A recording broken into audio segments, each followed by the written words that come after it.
Hey class, Prof JC here, and I want to take time and I want to look at the issue of ESG, environmental, social, and governance. Okay, ESG investing. And I've got an article here from Investopedia. All I'm going to do is read through this, and then what I want you to do, okay, is I want you to write out, is ESG, is it good for corporate America? Is it good for organizations, nonprofits? It's probably going to be a little different when it comes to nonprofits, but I just want you to look at this issue of ESG and is it good for the marketplace? Okay, that's what we're going to look at, is just the marketplace. Is it good for the marketplace today? There are people on both sides of this. There's some people who say that ESG is great, it's necessary, it's needed. And there are people who say it's one of the worst things that has happened to corporate America. We need to get rid of it. It's manipulative. It doesn't work. People are just doing it so they can make more sales. So let's just get to the article here.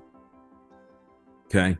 Environmental criteria consider how a company safeguards the environment, including corporate policies addressing climate change, for example. Social criteria, because we're looking at the ESG, that's environmental, social, governance, investing, okay? Social criteria examine how it manages relationships with employees, suppliers, customers, and communities where it operates.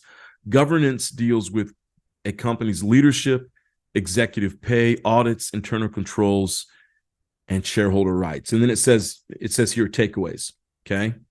In environmental, social, and governance investing is used to screen investments based on corporate policies and to encourage companies to act responsibly. Many mutual funds, brokerage firms, and robo-advisors now offer investment products that employ ESG principles. ESG investing can also help portfolios avoid holding companies engaged in risky or unethical practices.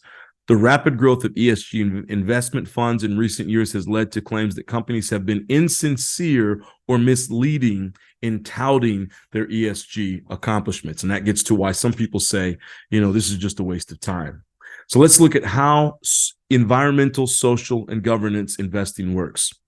Investors have in recent years shown interest in putting their money where their values are. As a result, brokerage firms and mutual fund companies have started offering exchange-traded funds, ETFs, and other financial products that follow ESG investing strategies. Robo-advisors, including Betterment and Wealthfront, have promoted these ESG-themed offerings to younger investors. ESG investors are also increasingly informing the investment choices of large institutional investors, such as public pension funds, CalPERS, right here in California. According to an industry report from US SIF Foundation, investors held $17.1 trillion in assets chosen according to ESG principles in 2020, up from $12 trillion just 2 years earlier. ESG-specific mutual funds and ETFs also reached a record $400 billion in AUM in 2021, up 33% from the year before, and are expected to continue to grow rapidly in the coming years. ESG investing is sometimes referred to as sustainable investing, responsible investing, impact investing, or socially responsible investing, also known as SRI. To assess a company based on ESG criteria, investors look at a broad range of behaviors and policies, okay? So let's go on and just kind of look at what this means. ESG investors seek to ensure the companies they fund are responsible stewards of the environment, good corporate citizens, and are led by accountable managers. That sounds good, right? I mean, it makes sense. It sounds good to our ears. Environmental issues. Let's talk about the environment. Environmental issues may include corporate climate policies, energy use, waste, pollution, natural resource conservation, and treatment of animals. ESG considerations can also help evaluate any environmental risk a company might face and how the company is managing those risks. Considerations may include direct and indirect greenhouse gas emissions, management of toxic waste, and compliance with environmental regulations. Okay. It's important to note here, it says this, that human influence is unequivocally to blame for the warming of the planet, and some forms of climate disruption are now locked in for centuries, according to a report from the UN Intergovernmental Panel on Climate Change. Okay, this report must sound a death knell for coal and fossil fuels before they destroy our planet, said United Nations Secretary General Antonio Guterres.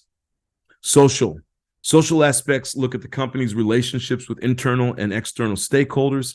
Does it hold suppliers to its own ESG standards? Does the company donate a percentage of its profits to the local community or encourage employees to perform volunteer work there? Do workplace conditions reflect a high regard for employees' health and safety, or does the company take unethical advantage of its customers? Okay. Governance. ESG governance standards ensure a company uses accurate and transparent accounting methods, pursues integrity and diversity in selecting its leadership, and is accountable to shareholders. ESG investors may require assurances that companies avoid conflicts of interest in their choice of board members and senior executives, don't use political contributions to obtain preferential treatment, or engage in illegal conduct. Investment firms, okay, it goes on to say, follow ESG investing, often set their own priorities. For example, Boston-based Trillium Asset Management with $5.6 billion under management as of December 2021 use a variety of ESG factors to help identify companies positioned for strong performance. Okay, I'm not going to go into all this. So we've got some pros of ESG investing. Okay, and so let me read through these. Let me see if there's a list here. Okay, so here are the pros, according to this article. Some have argued that in addition to adding social, in addition to their social value, ESG criteria can help investors avoid blowups that occur when companies, when companies operating in risky or unethical manner, are ultimately held accountable for its consequences. Examples include BP's 2010 Gulf of Mexico oil spill and Volkswagen's emission scandal, which rocked the company's stock prices and cost them billions of dollars. And ESG-minded business practices as ESG-minded business practices gain more traction, investment firms are increasingly tracking their performance. Financial services companies such as JP Morgan Chase, Wells Fargo, and Goldman Sachs have published annual reports that extensively review their ESG approaches and the bottom line results. The ultimate value of ESG will depend on whether they encourage companies to drive real change for the common good or merely check boxes. That's the problem. A lot of people think this is just causing companies to check boxes. That in turn will depend on whether the investment flows follow ESG tenets that are realistic, measurable, and actionable. Here are some of the cons. The downside of ESG investing is that you will not be able to hold the full universe of stocks available in the market. After all, tobacco and defense, two industries avoided by ESG investors, have historically produced, and I don't know what it says, but obviously it's damaging there, okay? I'm missing a line up here. And then it goes on to say that many ESG investors are willing to make the trade-off, though. According to a recent survey of Investopedia and Treehugger readers, nearly half of ESG investors said they'd be willing to take a 10% loss over a 5-year period to invest in a company that aligns exceptionally against ESG standards. But 74% of respondents said that valuation price was very or extremely important to them. This indicates that the average ESG-friendly investment trades at a premium, making it a relatively more expensive investment style, okay? And then it goes on to talk about ESG and sustainable investing. The question is then asked, what does ESG mean for business? And then it says this: adopting ESG principles means that corporate strategy focuses on the 3 pillars of the environment, social, and governance. This means taking measures to lower pollution, CO2 output, and reduce waste. It also means having a diverse and inclusive workforce at the entry level and all the way up to the board of directors. Now, that right there is something we haven't talked about in this class because this is not a diversity class, but that's something to consider. Okay, should we be should we be hiring based on DEI practices, diversity, equity, and inclusion, or do you hire the best person? Okay. And if you have 2 good people in front of you, do you take the one who fits the DEI? Okay. So again, when you're answering some of the questions I'm going to have for you, it's just you and me reading, and I'm not going to look, I'm Afro-Latino here, but I'm not docking points for you giving your opinion on this. It's important that you understand what your opinion what your opinion is on this. I've actually done some deep diving on myself on this to see what I think and I feel. There are no wrong answers out there. Okay. It's just what you believe. It's what you feel. And it will impact where you work. It will impact what you probably do. It will impact your own investing in the future. Okay. So I just want you to think that way. Is the most important thing human flourishing? Is the most important thing profit? Okay. And I don't know if we've ever figured out the answer. There are companies that have what the three P's, right? Profits, people, planet. And so companies do the best they can to work within that framework of how do I increase profits? How do I increase human flourishing?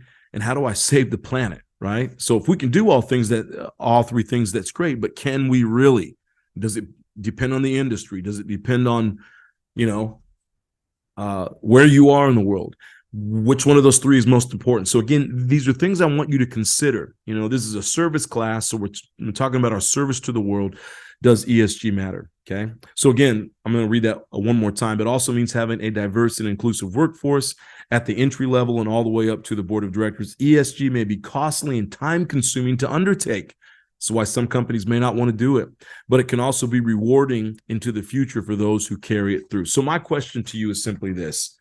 I want to make sure that you've watched this podcast here. Okay.